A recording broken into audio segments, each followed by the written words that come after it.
Voltando do intervalo, prosseguindo na nossa conversa. Murilo, quando a gente fala da atuação política do Supremo, como foi desta vez, nessa questão específica de ontem?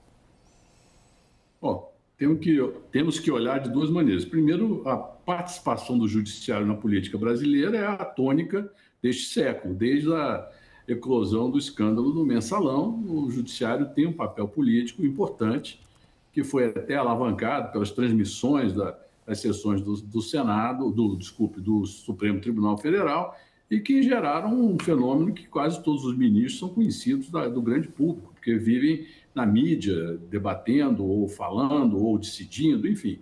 Agora, eu louvo a iniciativa do presidente do Supremo, o ministro Luiz Roberto Barroso, de promover este encontro, porque ele permitiu, e aí como o presidente Lula disse no seu pronunciamento hoje, no Pacto Ecológico, de que há que se ter diálogo entre os poderes para tentar se encontrar algumas soluções para esses impasses que existem.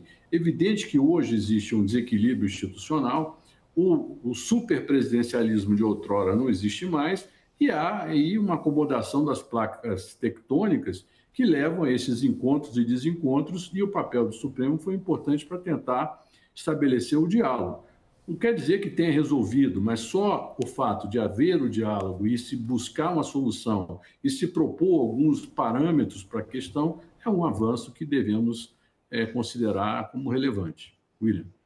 Daniel, seria a normalidade? Não seria normal a gente ter o Supremo como a praça onde Executivo e Legislativo conversam, mas o que é normal no Brasil hoje, Daniel?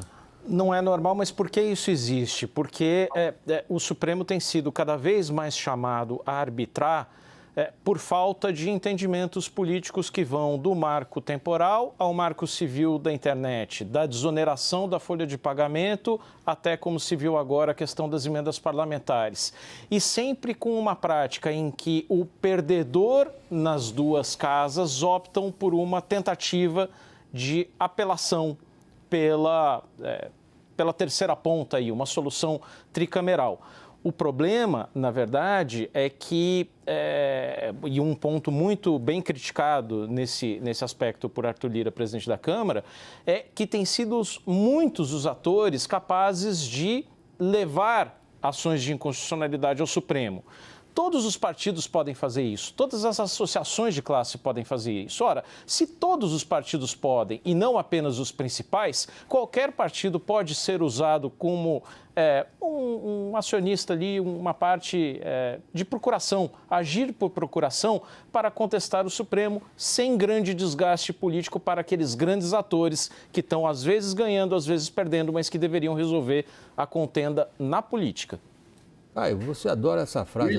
Oi, Murilo, por favor. Posso acrescentar aqui, enriquecer o comentário do Daniel? De 2014 para cá, foram mais de 800 ações de inconstitucionalidade propostas por partidos políticos.